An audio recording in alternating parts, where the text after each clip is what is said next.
Hello, Mrs. Johns. I'm Bryan Gailhart, and today we're going to be talking about our environment. Our planet has a lot of beautiful places and have 4 different seasons, like spring, summer, fall, and winter. And you can stay at a resort or hotel, or you can go to places like SeaWorld. You can go to the forest, or you can go to the waterfalls, the beaches, or if you want to explore the ocean, then you can go scuba diving. Now, talking about that, today we're going to be talking about how does humans harm our ocean and the environment. Our environment. Does the plastic in the ocean hurt the sea turtles and environment? And how can we fix it to help our planet? Recycling and reducing waste can help stop further damage to our environment. Take a look at this picture. These are sea turtles that are trapped in fishing nets and plastic bags. Dr. Denise Tardis, Cyro Oceans and Atmosphere Principal Research Scientist, says, turtles trapped in plastic, it is a heartbreaking sight, and it kills more than 1,000 each year. A turtle that has ingested 1 piece of plastic has a 20% chance of dying, and after eating 14 pieces of plastic, there's a 50% chance of death. But why do they eat the plastic? They eat the plastic because the plastic bags look like jellyfish. Sometimes sea turtles eat plastic bags because they look like jellyfish or because their food source is reduced. Sometimes it can pass through their system, but it can also be lethal. The best way to protect them is to reduce plastic pollution in our ocean. And if you want more information, just check out this website. Take a look at this picture. This is an ocean filled with plastic waste. Water, Our Oceans, A Plastic Soup by Renee Chow. This picture was published in January 26, 2011. Humanity's plastic footprint is probably more dangerous than its carbon footprint, said Captain Charles Moore, who in 1997 discovered the Great Pacific Garbage Patch. Its name is misleading because the huge expanse of floating marine debris is actually more like a soup of confetti-sized plastic bits, produced by the runoff of our throwaway lifestyle that has made its way into our oceans. The Great Pacific Garbage Patch, the most notorious stretch of plastic debris, is located northeast of Hawaii, about 1,000 miles from Hawaii in California. It is an enormous, immeasurable of marine debris trapped by one of the 5 major subtropical gyres, systems of ocean currents that coils and carries marine garbage into its vortex.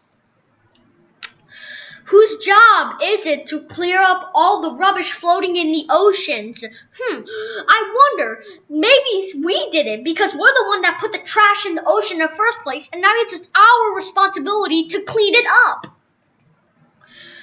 And if you want more information, just check out this website. Take a look at this picture.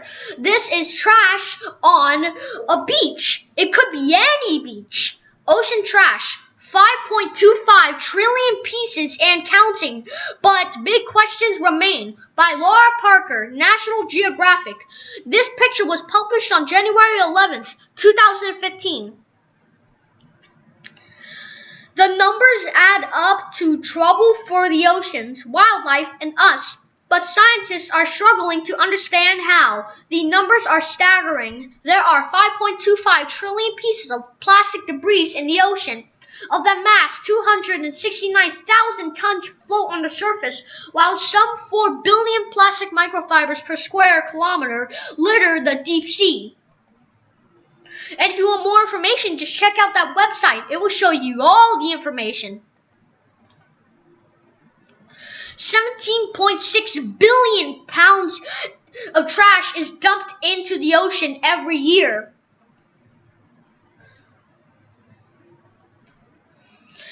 Now we're going to be talking about sea turtles. 70% of loggerhead turtles found dead in QLD have eaten plastic.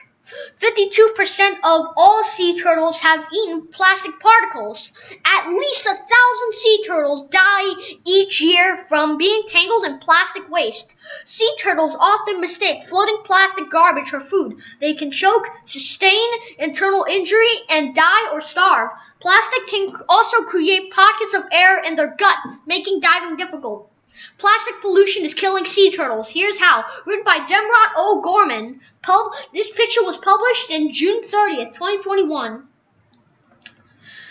People produce around 300 million tons of plastic waste, and at least 14 million tons of it end up in the ocean. In fact, along the coast, large amounts of waste are dumped directly into the oceans. And here's the website for more information. Take a look at this picture. These are trash guys separating trash. Why recycling isn't working in the US? Many recyclables become contaminated when items are placed in the wrong bin or when a dirty food container gets into the recycling bin. Contamination can prevent large batches of material from being recycled. Other materials can't be processed in certain facilities. Recycling the US is broken. How do we fix it? Written by Rennie Cho, published in March 13, 2020. If you want more information, just check out this website. And what goes where? Like when we put non-recyclable items in the trash bin, and then we put recyclable items in the blue and yellow bin. And if you want more information or you know what goes where, just check out this website. Take a look at this picture. This is someone recycling a bottle. We should not be forced to pollute the ocean every time we eat, drink, or go shopping. We need to be given a choice, a plastic-free choice. This is not hard to imagine.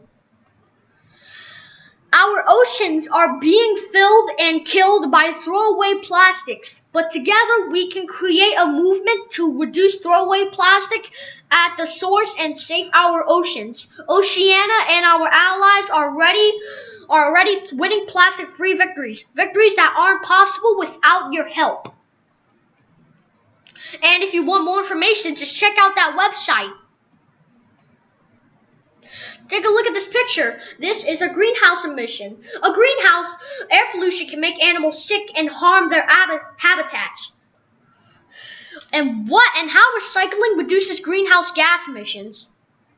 Here are 11 ways you can reduce greenhouse gases in your everyday life. Number 1, recycle. By recycling half of your annual household waste, you can divert 2,400 pounds of carbon dioxide from entering the atmosphere. Number 2, buy energy-efficient products, light bulbs, and appliances. Number 3, drive less. Work from home whenever possible or carpool. Number 4, purchase a fuel-efficient vehicle. Number 5, unplug appliances when they're not in use. Number 6, turn off lights when you're not in the room. Number 7, add solar panels to your house. Number 8, use less heat. Add insulation or simply turn it down. Number 10, purchase food from local markets. Number 10, plant a tree. Number 11, encourage others to cut back on emissions as well. Written by Bruce Butchen. And if you want more information, just check out that website.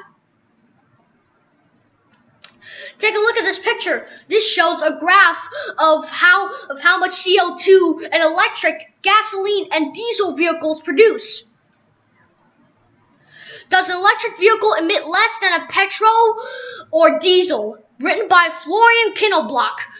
This picture was published in April 21st, 2020. Electric cars in Europe emit, on average, almost 3 times less CO2 than equivalent petrol or diesel cars. That's according to a new online tool developed by T&E that allows the public to compare the lifestyle emissions of an EV to fossil fuel vehicles.